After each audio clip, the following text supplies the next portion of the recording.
A la emisión estelar de TVC Noticias. Aquí, lo más destacado del día.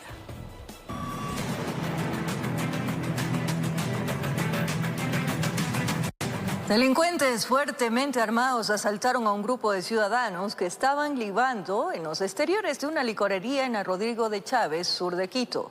Los antisociales amenazaron de muerte a las víctimas, quienes no pusieron resistencia.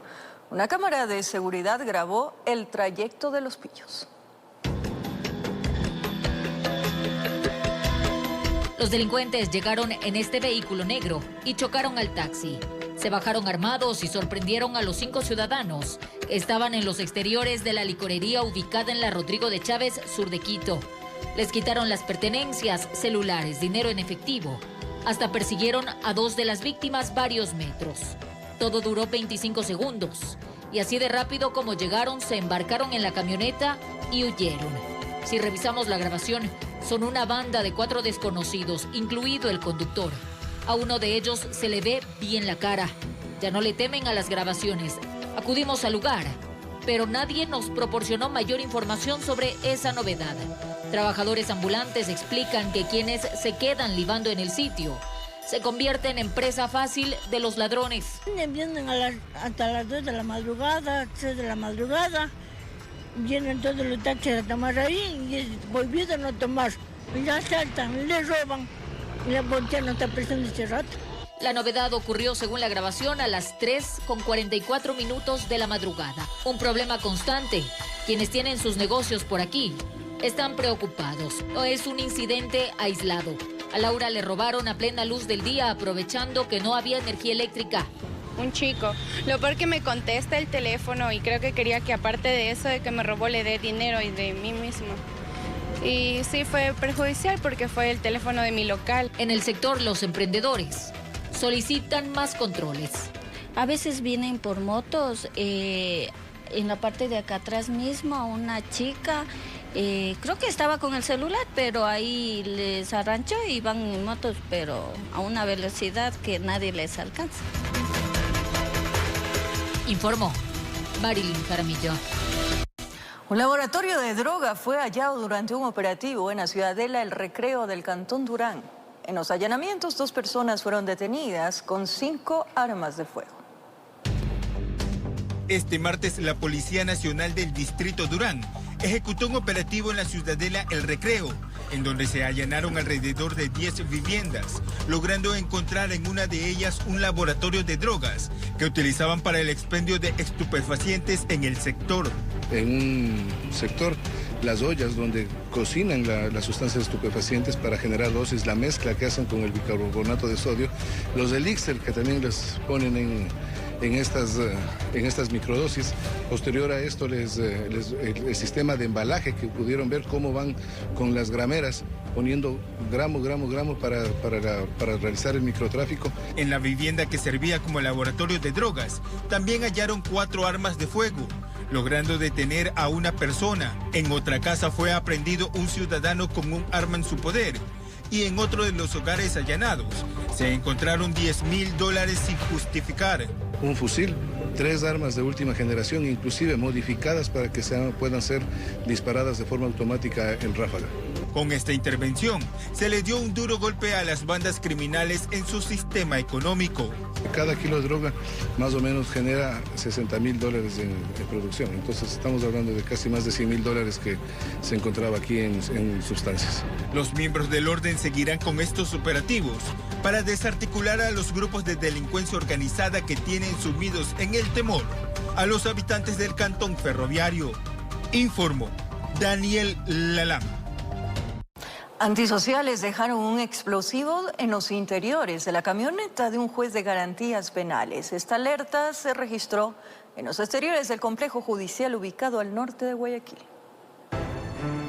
Las audiencias fijadas para la tarde de este martes fueron suspendidas en el complejo judicial de un centro comercial al norte de Guayaquil, tras la alerta de la presencia de un explosivo que sujetos habrían dejado en el interior de una camioneta. El propietario del vehículo sería un juez de garantías penales. Generalmente hemos visto que a veces cuando se trata de alguna audiencia, ¿verdad?, media por ahí política o de algún funcionario, alguna cuestión así de relevancia, es que saben suceder esto y cuando revisan, efectivamente no encuentran absolutamente nada. Realmente a nosotros nos afecta a los abogados en el libre ejercicio y también como cooperativa en este sector nos afecta porque al no haber atención, nosotros tampoco vamos a tener trabajo, ¿no? Agentes del GIR acudieron para el levantamiento del explosivo tipo pirotécnico, el cual fue trasladado para su destrucción controlada. Tras la alerta, los funcionarios piden mayor seguridad, pues no es la primera vez que colocan explosivos en este complejo y otras unidades. ¿Qué pasa con las cámaras de seguridad? No funcionan, ¿ya? Porque cuando uno entra, hay un filtro que yo tengo que dejar mi celular, moneda, llavero, sacarnos hasta la correa, los zapatos, todo. Entonces, si hay un extremo control, ¿qué pasó con ese carro o con lo que está ahí, lo que está sucediendo? Los agentes policiales continúan con la investigación de este suceso, pero las personas que acuden a realizar diligencias se encuentran en zozobra por la inseguridad en estos espacios, informó Amy Moreno. La policía encontró 12 sacos con camaretas abajo de una cama donde estaban niños y a pocos metros de una cocina con una hornilla encendida en una casa del sur de Guayaquil. En el operativo no hubo detenidos, pero se hallaron más material elaborado de forma clandestina. En el exterior había gran cantidad de monigotes, pero la inspección de las autoridades y la Policía Nacional los llevó hasta una habitación donde había más de ese material en el piso y guindado desde la losa. Y junto a esto una cocina con una hornilla encendida. Y ahí entra el desorden y niños encontraron esto. Sacos repletos de camaretas, en medio de mucho material propicio para generar un incendio y hasta una bomba por la cantidad de pólvora que había en los miles de explosivos elaborados de forma clandestina. Estaban escondidas debajo de una cama donde reposaba unos menores de edad que estaban acostados, estaban en la cama. Cualquier desgracia podía pasar en cualquier momento, que es lo que suele pasar en este tipo de épocas. El operativo lo ejecutaron en el Guasmo Norte, al sur de Guayaquil, donde la Intendencia de Policía y los uniformados se desplegaron. Aquí indicaron que no hubo detenidos. Como ustedes observan, esto fue confiscado en un lugar donde se realizan los monigotes y se lo maneja de manera antitécnica, lo que puede ocasionar primero que exista un incendio, una explosión y puedan lamentarse víctimas humanas. Asimismo llegaron a otros domicilios donde encontraron más fundas de material listo para el expendio. Era pirotecnia que solo se la comercializa con permiso de las Fuerzas Armadas y en lugares autorizados. Que es de fácil adquisición en cualquier lugar el comprar las camaretas, los explotadores, que obviamente se pueden con eso intimidar, o personas que no están vinculadas a organizaciones simplemente por el hecho de intimidar, utilizarlas. Se presume que existen más familias que de forma irresponsable se dedican a elaborar monigotes y que también almacenan petardos, poniendo en riesgo no solo sus vidas, también la de sus familiares y vecinos, informó Charlie Pisa. Más adelante, a partir del 20 de diciembre, ya no habrán apagones en el país. Así lo confirmó la Presidencia de la República. Les contaremos los detalles más adelante.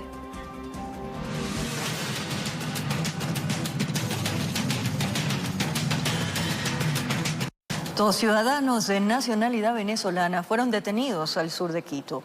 La pareja de extranjeros habría utilizado un arma blanca para acabar con la vida de una mujer. Se investigan las causas del crimen. Ellos son los detenidos. Un hombre y una mujer de nacionalidad venezolana de 18 y 23 años respectivamente, sospechosos de haber acabado con la vida de una ciudadana ecuatoriana. La víctima ya en medicina legal, en el protocolo de autopsia, tiene varios cortes, algunos que fueron inmediatamente los que causaron la muerte por hemorragias internas. La novedad fue reportada a la noche del domingo en Carapungo, 20 horas después del crimen. La policía logró localizarlos. Estaban en la terminal terrestre de Quitumbe. Quienes pretendían abandonar la ciudad se encontraban ya en los andenes. Con ellos, 2 niños, hijos de la pareja, y en este momento se encuentran bajo la custodia de la DINAPEN. El móvil del crimen no está claro. Todo habría ocurrido por una situación particular tras una discusión. Ambos extranjeros permanecen detenidos. Solo el fin de semana en Quito hubo 6 muertes violentas. Los uniformados buscan a los implicados. Informó Marilyn Jaramillo. Un habitante de la zona noroccidental de la provincia del Carchi falleció atrapado en una bocamina de la comunidad del Pablo, mientras extraía mineral aurífero. La estructura colapsó dejando a los mineros dentro de la mina. 3 pudieron ser rescatados con vida. Una nueva tragedia inunda la tranquilidad del noroccidente de la provincia del Carchi. La actividad de minería ilegal cada vez se intensifica en la zona. La comunidad del Pablo, ubicada a 5 kilómetros de la población de El Chical, fue testigo como una bocamina se vino abajo por la estructura débil, dejando atrapados a 4 mineros oriundos del sitio. 3 pudieron ser rescatados a tiempo, mientras que Juan Guis no resistió y murió en el sitio. Lamentamos el fallecimiento de una persona oriunda del sector de Maldonado, de nombre Juan Elías Huiz Cantincus, de 41 años de edad, el cual pues lastimosamente quedó en el interior de una bocamina y lastimosamente pues se lo encontró ya sin signos vitales. Que debido a la falta de un manejo técnico de estas bocaminas se produzcan este tipo de decesos, de fallecimientos, de pérdidas. Lamentar la pérdida de un padre de familia, lamentamos mucho de que esta persona no haya podido ser rescatada. La intervención del personal militar ha sido continua en estos lugares que son de difícil acceso y en donde se desarrollan estas actividades. En lo que va del año, 2 personas han perdido la vida en estos sitios debido a que la extracción de los minerales se los hace de manera artesanal, sin medir las consecuencias que esto acarrea. Nuevamente nosotros acudimos a la ciudadanía, a la sensibilidad de la ciudadanía, que este tipo de actividades, mientras no sea realmente seguro trabajar en este tipo de situaciones, tenemos entendido que todas estas bocaminas no tienen ningún permiso ambiental, es una minería ilegal. Lamentamos mucho porque al ser una actividad que se encuentra al margen de la ley, nosotros tenemos la obligación de continuar controlando y hacer respetar la ley. Para las autoridades locales, esta ejecución delictiva no es nueva. La preocupación del reclutamiento de los habitantes de la zona a trabajar en esta actividad es de preocupación, sumado a los impactos ambientales que está generando en la zona.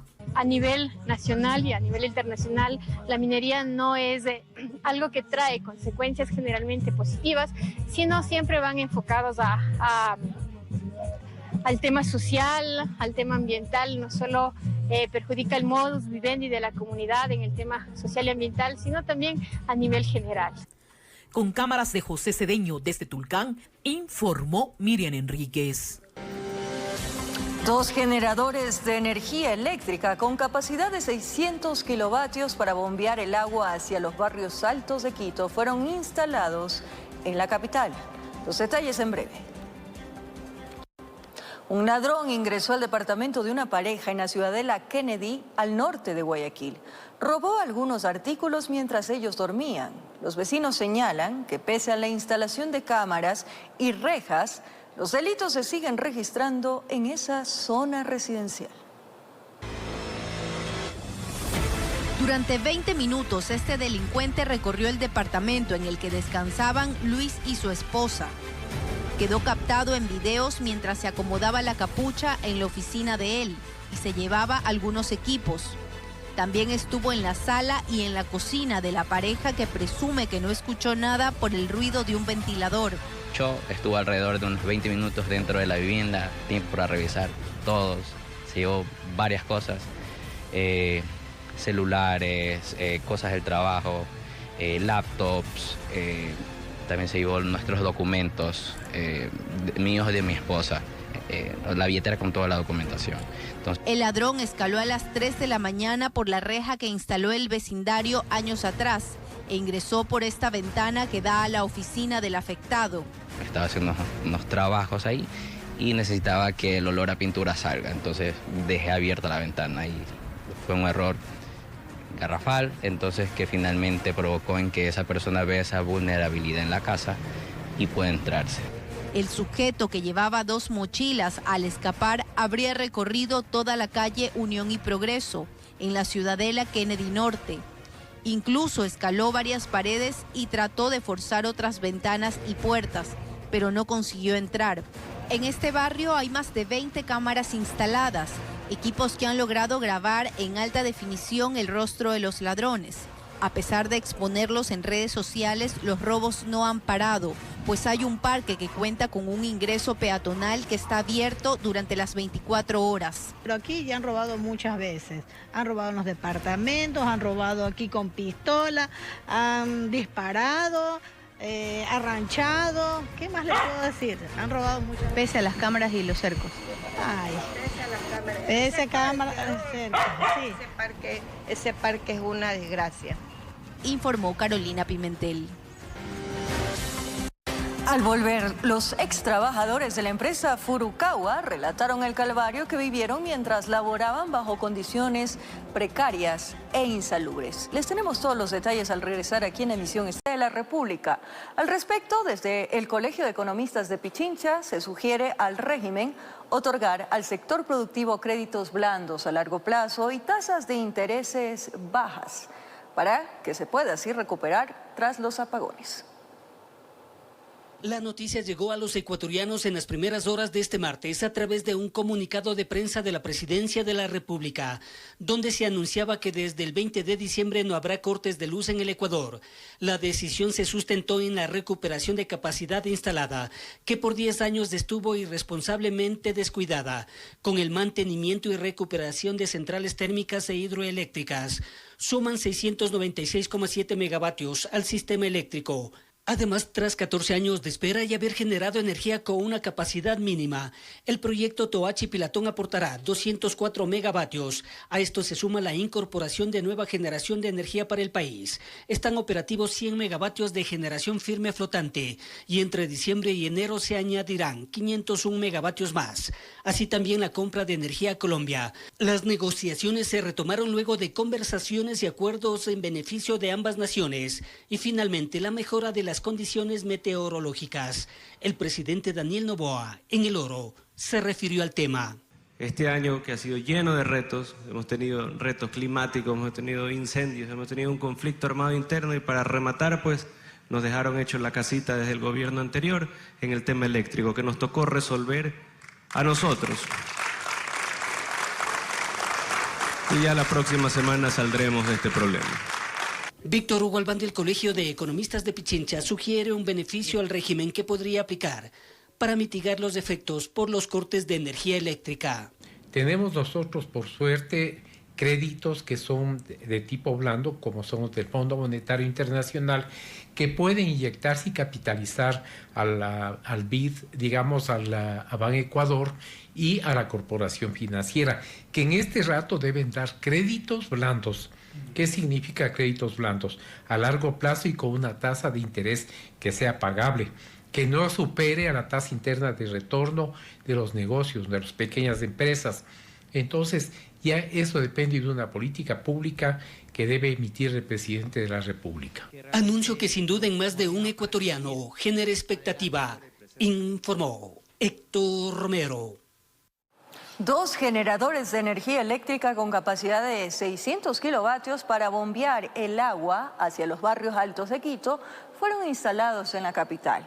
Desde el municipio capitalino informaron que en los próximos días se espera la llegada de 2 generadores adicionales de 300 kilovatios. Con el objetivo de restablecer la normalidad del abastecimiento del servicio de agua potable para los barrios de las zonas altas de Quito, la EMAPS informó que ya se instalaron 2 de los nuevos generadores de energía que reforzarán las estaciones de bombeo en los sectores de la Roldós y Colinas del Norte en la ciudad. En días pasados, el alcalde capitalino anunció que se realizará una inversión de $2.2 millones para la adquisición de generadores y así evitar que se suspenda o paralice el abastecimiento de líquido vital en la urbe. Las autoridades indicaron que los 2 primeros generadores tendrán una capacidad de 600 kilovatios y que en los próximos días se espera la llegada de otros 2 generadores más con capacidad de 300 kilovatios. Además, se prevé que para el primer trimestre del 2025 arribe a la capital un segundo grupo, los mismos que cubrirán las 62 estaciones existentes en el distrito metropolitano de Quito. La empresa de agua potable recordó a los usuarios que luego de los cortes de energía, el regreso del servicio de agua puede demorar entre 6 a 120 horas, debido a que el tiempo de llenado de las líneas y tanques de distribución no son de inmediato, por lo que se realizó un llamado a la ciudadanía para mantener el consumo responsable del líquido vital. Informó Mauricio Sánchez.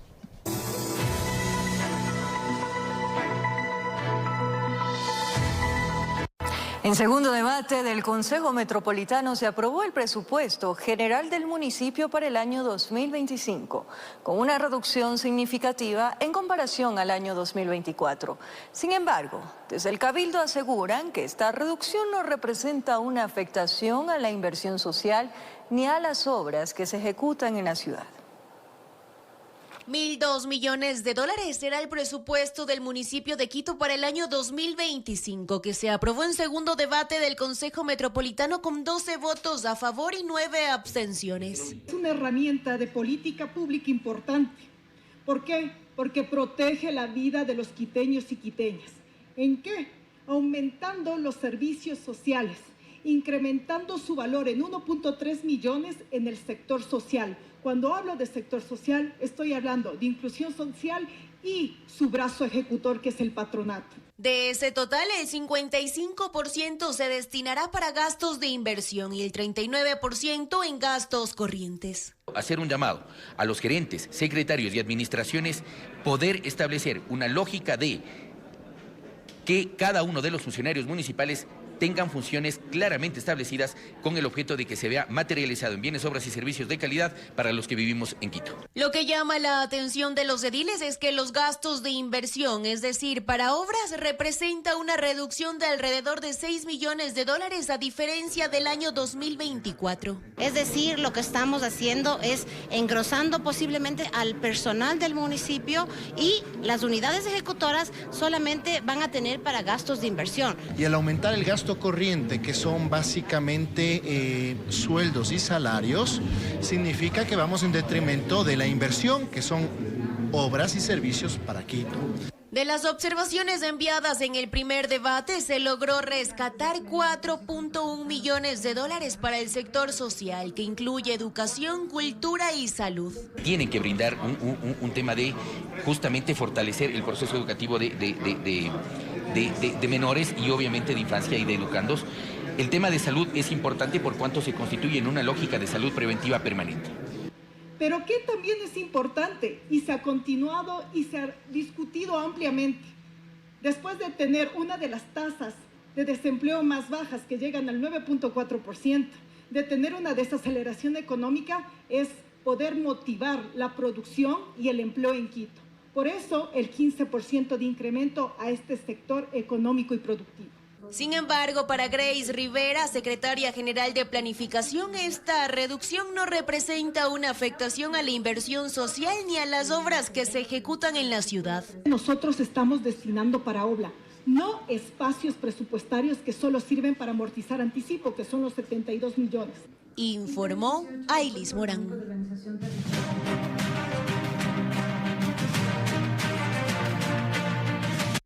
El registro oficial publicó la denominada Ley Antipillos, impulsada por el Ejecutivo en Asamblea Nacional. Esta decisión se dio en medio de cuestionamientos en torno a la legalidad del archivo de la normativa por parte del Pleno del Legislativo. El Gobierno Nacional cumplió con su objetivo de publicar la denominada Ley Antipillos en el registro oficial. Este martes 10 de diciembre, la normativa apareció al mediodía colgada en la página web de este organismo. La decisión del Ejecutivo fue respaldada por la bancada oficialista de ADN. La legisladora Inés Alarcón insistió en la legalidad del decreto, pues un proyecto urgente no puede archivarse en primer debate, según indica el dictamen 423UE de la Corte Constitucional. Lo que el presidente ha hecho es respetar la Constitución, respetar la ley, y al no tener un pronunciamiento en segundo debate del proyecto de ley Antipillos, lo que ha hecho es enviarlo por el Ministerio de la Ley. La oficialista Natalie Farinango indicó que el proyecto pasó al registro oficial tal y como lo envió el Ejecutivo, incluyendo el impuesto de entre el 1 y el 5% a las transacciones realizadas por la compraventa de vehículos usados. Por lo que he conversado con Presidencia, dicen que eso se va a reglamentar para no perjudicar tampoco a la ciudadanía y aplicar esa tabla progresiva, pero hay que decir la verdad. La Asamblea Nacional le quedó debiendo a la ciudadanía. Las autoridades de la Asamblea Nacional condenaron que la Corte Constitucional haya permitido al registro oficial publicar la ley. Además, anunciaron la interposición de recursos legales. La Asamblea Nacional va a activar evidentemente una demanda de inconstitucionalidad por la forma e inclusive se está analizando también por el fondo respecto a la promulgación de esta ley. Para evitar que, en este caso, lleguemos a esa instancia en la que haya dos normativas publicadas y que los tomadores de decisiones en el futuro no sepan qué camino escoger. Legisladores de diversas bancadas esperan que la Corte Constitucional sea la entidad encargada de dirimir esta disputa. Ellos sabrán determinar cuál de los dos mecanismos es el que procede en este caso. La Corte, entiendo yo, que lo que debería decir es que le inadmito la consulta porque la Constitución es clara y una ley tiene un procedimiento ordinario. La Asamblea ha anunciado que por el problema que creó presentará acciones públicas de inconstitucionalidad. Ojalá lo hagan, pero ya crearon un problema jurídico. El registro oficial emitió un comunicado en el que afirma no ser un órgano dirimente ni tener la capacidad de realizar controles de constitucionalidad sobre las leyes publicadas, informó Álvaro Terán. Un impuesto entre el 0.75% y el 4.25% será el que deban pagar quienes adquieran un automóvil usado. Este tributo busca regular el mercado de compra y venta de vehículos y es parte de la ley para combatir el lavado de activos. El pago de esta tarifa entraría en vigencia en abril de 2025. Una vez que la Ley Orgánica para la Mejora Recaudatoria a través del combate al lavado de activos fue publicada en el registro oficial, es ley de la República. Su objetivo es fortalecer la lucha contra el crimen organizado, el lavado de activos y la evasión fiscal en el Ecuador. Con esta ley se busca regular el mercado de compra y venta de vehículos, por lo que se genera un impuesto a quienes compren carros usados. La tarifa para este tributo será progresiva y no deberá superar el 5% de la base imponible del vehículo. De acuerdo al Servicio de Rentas Internas, la tabla donde se define el porcentaje del impuesto a pagar está relacionada con el monto de la venta del vehículo. Esto es, de 0 a $20,000, un impuesto del 0.75%. De $20,001 a $50,000, el impuesto del 1%. De $50,001 a $60,000, el 1.25%. De $60,001 a $70,000, el impuesto del 2.25%. De $70,001 a $80,000, el porcentaje de 3.25%. Y de $80,001 en adelante, el impuesto será del 4.25%. Sin embargo, de manera extraoficial se conoció que este impuesto entraría en vigencia para abril de 2025, pues aún debe publicarse la tabla con estas tarifas en el reglamento de la ley. También, el Servicio de Rentas Internas deberá realizar ajustes a su sistema informático. Con esta norma también se amplían las capacidades de la Unidad de Análisis Financiero, entre las cuales se determina que el valor de multas por el no cumplimiento de obligaciones de quienes estén sujetos a reportar sus actividades deberá ser determinada por esta entidad. También se crean las sociedades anónimas deportivas, permitiendo que los clubes deportivos operen como empresas, a fin de evitar el lavado de activos. Y también se ejercerá control sobre los contratos que se generen con deportistas profesionales. Para la aplicación de esta norma, también se dispuso reformas a la Ley Orgánica de Transporte Público y al Código Orgánico Integral Penal. Informó Miguel Ángel Bedoya. Este 10 de diciembre continuó la audiencia de juzgamiento en contra de los exfuncionarios del Consejo de la Judicatura, Wilman Terán, Maribel Barreno y 9 personas más, por el presunto delito de obstrucción a la justicia. Terán, en sus pruebas de descargo, argumentó ser perseguido por el correísmo y, pese a haber anunciado como testigo al exasambleísta prófugo Ronnie Aliaga, finalmente renunció a solicitar dicha comparecencia.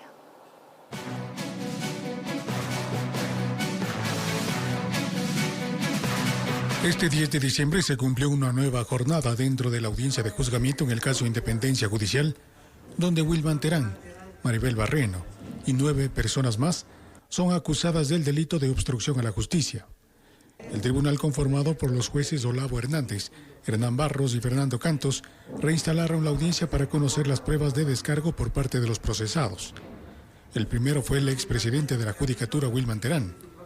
La Fiscalía lo acusa junto al ex vocal Maribel Barreno de haber ejercido influencias para separar y finalmente destituir al entonces juez Walter Macías.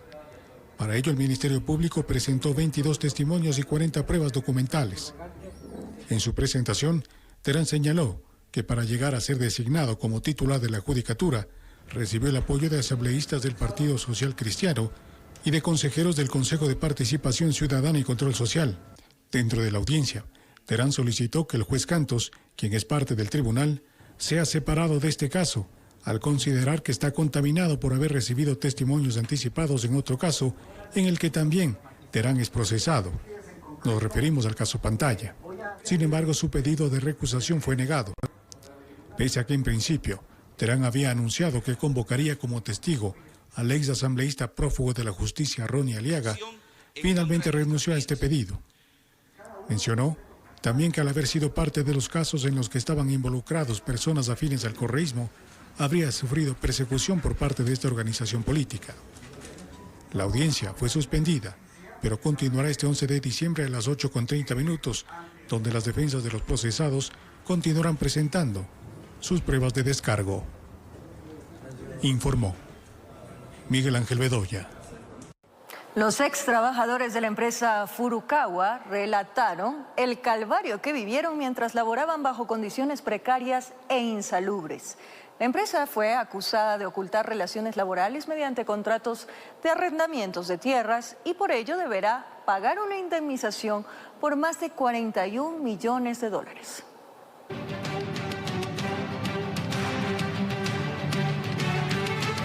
Es algo que la verdad no se lo deseo a nadie, perder la niñez de esa manera, no, la verdad sí es algo duro. Estos son parte de los testimonios de ex trabajadores de la empresa japonesa Furukawa Plantaciones del Ecuador, quienes han denunciado condiciones de esclavitud modernas, mientras trabajaban en los campos de abacá de la compañía. Esta empresa, dedicada al cultivo y procesamiento de esta fibra natural, utilizada en la fabricación de papel moneda y otros productos, ha sido señalada por mantener a sus empleados en condiciones deplorables de vida y trabajo. Según los testimonios recogidos, los trabajadores eran obligados a vivir en campamentos insalubres. Nunca tuve la oportunidad de recibir una ayuda de posparto, porque mi posparto yo lo pasaba trabajando. Yo daba luz el día lunes, el día domingo, el día sábado. Ya el día martes tenía que estar paradita nuevamente en la cocina para dar de comer a los trabajadores y seguir en la labor normal de mi trabajo. Una vez, lo cuento así rapidito, se cortó un amigo, estábamos trabajando, un aguacero. Esa fue la rabia más que a mí me dio, verlo botar sangre como un animal. Sí, y nadie hacía nada. La Corte Constitucional del Ecuador declaró la semana pasada que la empresa mantuvo en condiciones de esclavitud a trabajadores y le dispuso el pago de $120,000 a cada víctima. En esta sentencia es histórica porque es la primera vez que en este país una alta corte declara que ha existido una práctica análoga a la esclavitud, que se denomina servidumbre de la gleba. Establece las compensaciones, pero a su vez también está dictando una prohibición de enajenar, una prohibición de que la compañía pueda vender las 2.300 hectáreas que es propietario en estas 3 provincias en donde ocurrieron los hechos, que son Los Ríos, Santo Domingo y Esmeraldas. Furukawa, además, deberá ofrecer disculpas públicas, al igual que el gobierno, cuyas instituciones, según el fallo, omitieron su deber institucional de adoptar medidas de prevención y protección, informó Miguel Ángel Bedoya. El Gobierno Nacional fortalece la labor de las Fuerzas Armadas en El Oro, con más uniformados y carros blindados. Durante su visita a esta provincia, el presidente de la República, Daniel Noboa, dialogó con jóvenes becarios, resaltando que durante su administración se han entregado más de 100.000 incentivos educativos a escala nacional. Un conversatorio con jóvenes mantuvo el primer mandatario Daniel Noboa en El Oro, donde resaltó que una de las formas de su gobierno para dar oportunidades de crecimiento profesional es otorgar los incentivos educativos. El futuro de este país está en la juventud. Hemos entregado 107.000 becas. Esos son 107.000 vidas que se han cambiado, muchas de ellas de mujeres, muchas de ellas madres solteras. Cerca del 75% de los beneficiarios de estas becas han sido mujeres. Se han otorgado 2.874 becas para estudios técnicos y tecnológicos en carreras que buscan reducir la brecha digital. Yo pude seguir estudiando, puedo seguirme preparando para ser un profesional y ejercer un cargo dentro de una autoridad portuaria o ofrecer mis servicios dentro de cualquier entidad del gobierno.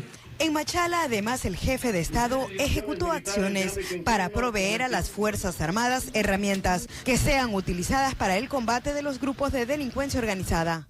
Todo el país reconoce su trabajo y continuaremos fortaleciendo sus capacidades operativas y técnicas. Machala y toda la provincia del Oro no están solas. Desplegaremos todos los recursos de seguridad para desbaratar a las bandas terroristas. Al momento, la provincia del Oro cuenta con 2.406 efectivos y 50 vehículos blindados. Finalmente, Noboa presenció la entrega de $3.100.000 por parte del Banco de Desarrollo del Ecuador a los gobiernos autónomos descentralizados de las provincias del Oro, Loja, Azuay y Zamora Chinchipe, informó Maite Morán. Alrededor de 10 millones de papeletas son las que a la fecha ha impreso el Instituto Geográfico Militar para las elecciones del 2025. Esto mientras el Consejo Nacional Electoral confirmó que no solo existirán debates presidenciales. De a poco se incrementa el trabajo en el Instituto Geográfico Militar, donde alrededor de 300 personas del Comando Conjunto de las Fuerzas Armadas, personal civil, de planta y representantes del Consejo Nacional Electoral CNE se encargan de la impresión de papeletas y material electoral para las elecciones del 2025. Esto avanza de acuerdo a lo previsto. Binomio presidencial en un 3.41%, asambleístas nacionales 12.70%, parlamentarios andinos 40.69%, asambleístas provinciales 13.71% y asambleístas del exterior al 100%. En provincias como Galápagos, Orellana, Napo, Cañar, Morona, Santiago, Zamora, Chinchipe, Bolívar y Loja, se ha llegado al 100% la impresión de papeletas para asambleístas provinciales, así como también para las circunscripciones del exterior. Hasta el momento, el Instituto Geográfico Militar ha avanzado en un 18,34% en relación a la impresión de papeletas electorales, lo que significa más de 10 millones de papeletas. El IGM se adjudicó la impresión por una suma superior a $10 millones. El proceso de producción inició el 18 de noviembre y el proceso de entrega a la integradora se realizará a partir del 2 de enero, para lo cual se han realizado ya las coordinaciones para dar la seguridad a los diferentes convoyes que estarán saliendo del instituto.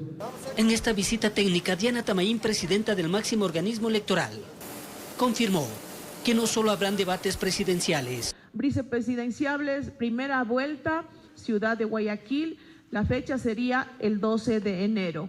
Segunda vuelta en la ciudad de Quito y la fecha sería 16 de marzo. Debate para asambleístas nacionales en Guayaquil, fecha propuesta el 25 de enero. Y finalmente, debates para parlamentarios andinos en Quito y la fecha tentativa por confirmar. Ratificándose que sí existirán votaciones en México y en Venezuela, está por concretarse, informó. El Ministerio de Educación premió a los finalistas del programa de innovación educativa CREA. Entre las ideas más innovadoras estuvieron la invención de un jarabe natural, la producción de galletas de quinoa o el desarrollo de un aplicativo que detecta el plagio.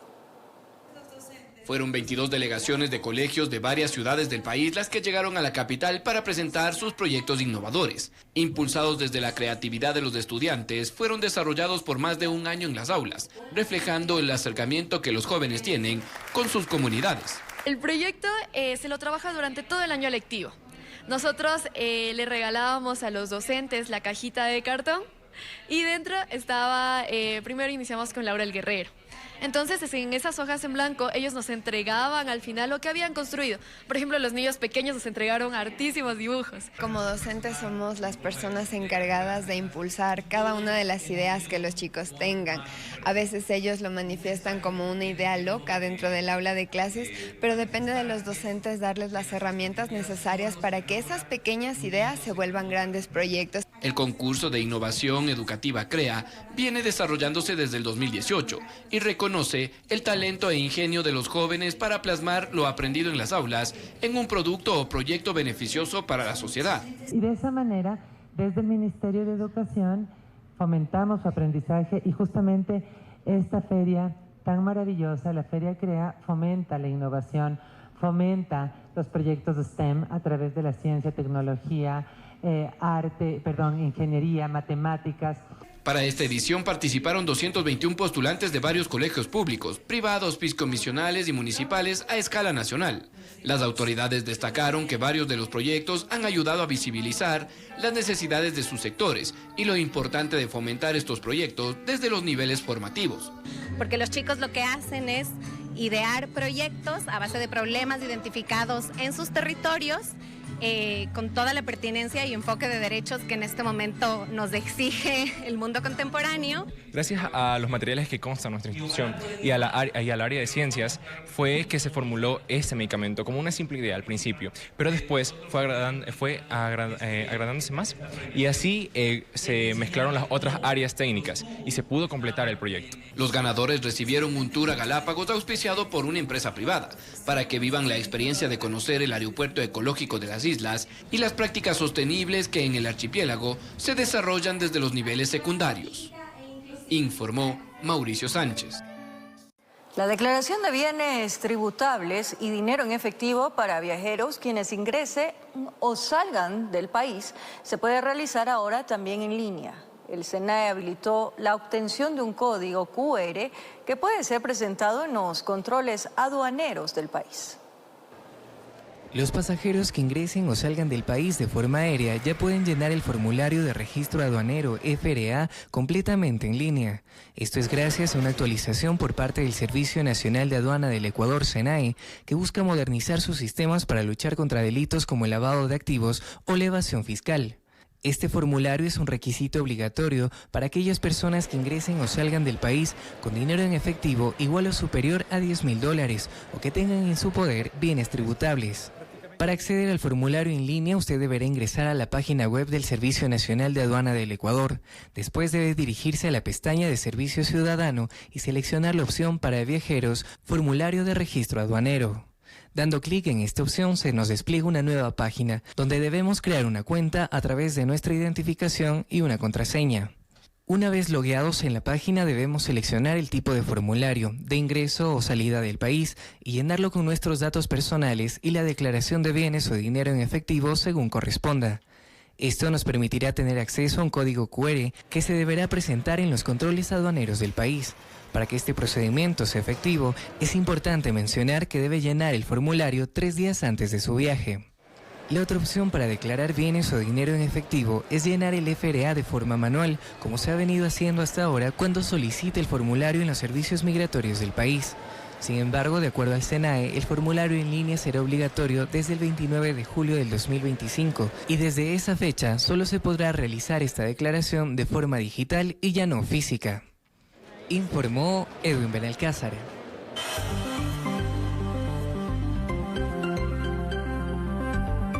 Cada 10 de diciembre se conmemora el Día Internacional de los Derechos Humanos. En su 78 aniversario, expertos coinciden en que Ecuador aún enfrenta grandes desafíos en materia. Por su parte, el Ejecutivo presentó el Plan Nacional de Derechos Humanos, cuyo objetivo es reducir las brechas existentes y así promover el respeto y la garantía de estos derechos. Desde su declaración proclamada por la Asamblea General de las Naciones Unidas en 1948, los derechos humanos se han configurado como un hito histórico, ya que establece las libertades fundamentales que tenemos todos los seres humanos, basadas en los principios de igualdad, universalidad y no discriminación. Desde su registro oficial en 2008, la Constitución ecuatoriana garantiza la aplicación de los derechos humanos sin exclusión. El Estado tiene las obligaciones tanto de acción como de protección y de garantía de los derechos de los ciudadanos. En total son 10 los derechos humanos universales, entre los que destacan el derecho a la vida, la educación, la libertad y la igualdad. Tenemos nosotros que saber que cada ser humano tenemos la obligación y la responsabilidad de proteger esos derechos desde donde nos desenvolvamos, desde el rincón donde nos desenvolvamos. El reconocimiento al libre tránsito humano entre países también es un tema de consideración. La política migratoria en el Ecuador se ha ido construyendo en el momento de la contingencia. Se ha respondido con algunos tipos de visa, como la visa humanitaria, la VERU. Se ha dado otros tipos de ingresos y facilidades para que ingresen los migrantes. El cuidado y protección de la fauna y flora, elementos que forman parte del medio ambiente, fueron de las más recientes consideraciones universales dentro de los derechos humanos. De manera inédita, el Ecuador ha reconocido a los ríos como sujetos de derecho. Por supuesto, el reconocimiento de los manglares como sujeto de derecho. Sin embargo, debemos crear conciencia en cada ser humano que estos animalitos también son seres vivos y que merecen nuestra protección. Desde el Ejecutivo se presentó el Plan Nacional de Derechos Humanos, una política pública que busca garantizar un país más justo, equitativo e inclusivo. Pese a estos grandes esfuerzos estatales, poder apoyarlos desde la cotidianidad podría ser un gran aporte para un país más igualitario. Informó Ítalo